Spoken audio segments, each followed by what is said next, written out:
Hi, it's Gab and Dad. Hello.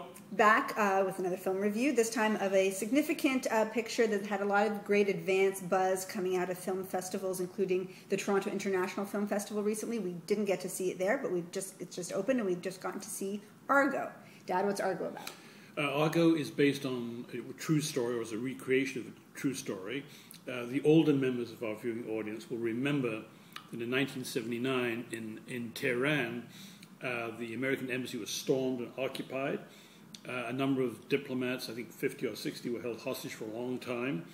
6 escaped and were sheltered by the Canadian ambassador, Ken Taylor, in the Canadian embassy. And this film is a story about how those 6, largely as a result of a CIA plan, were able to get out of Tehran under very harrowing circumstances.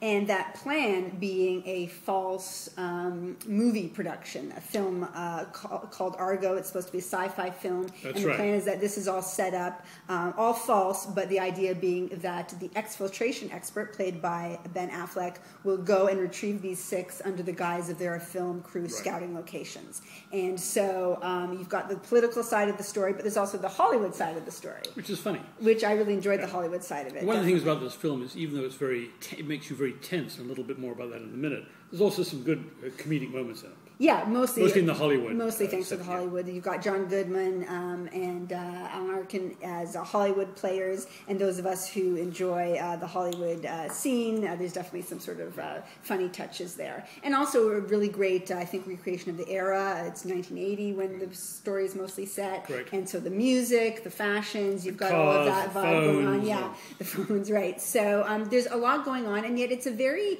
tight, specific story, and Ben Affleck did a great job at directing. Yeah, to me the most remarkable thing about this film is, certainly, as I say, the older members of the Gab Dad audience will remember how it all turned out. I was alive, but I wasn't. Yeah, I didn't remember. It's a matter of history what happened, and indeed I would imagine that because of all the buzz surrounding the film, the story's been told. Everybody knows how the story ends, right?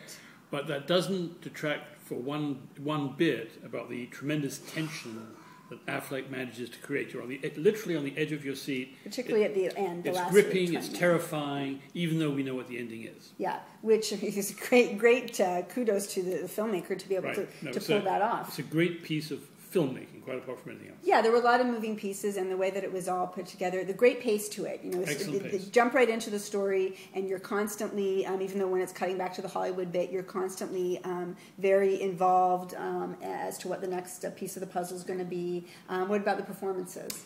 The performances are good. It's with the exception of Ben Affleck, of course, and John Goodman. It's not a sort of A-list or maybe even a B-list cast. Though Bryan Cranston's in it. He's rapidly Breaking Bad. We all love Breaking Bad.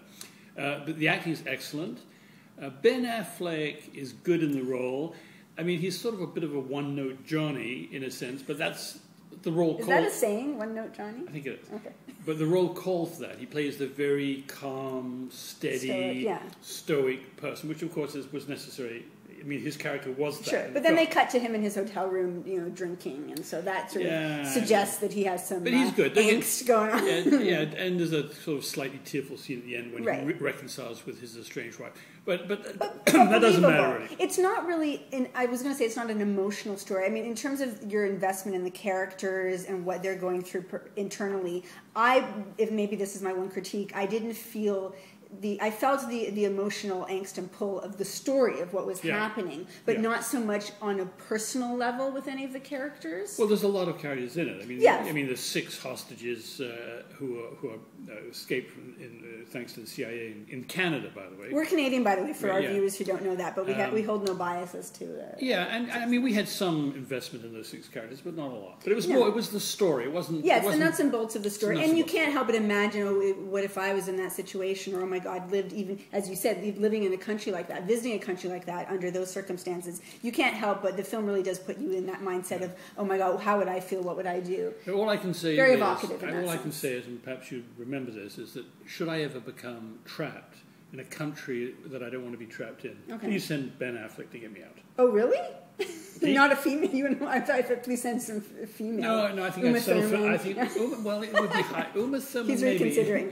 But Ben Affleck, he knows how to do the job. Yeah, he seems like that. Yeah. He definitely, he knows how to do the job. Dads. And we know how to do the job, too. And you're four dads. And yeah, I'm going with 4 Gabs. Very solid, very entertaining, very well done film. And it probably will be getting some recognition coming up to awards season. Not sure that it's a classic for all time, but definitely this year it stands out as one of the high-quality films that we've seen so far this year. I agree. Glad we saw it. We recommend it. Argo.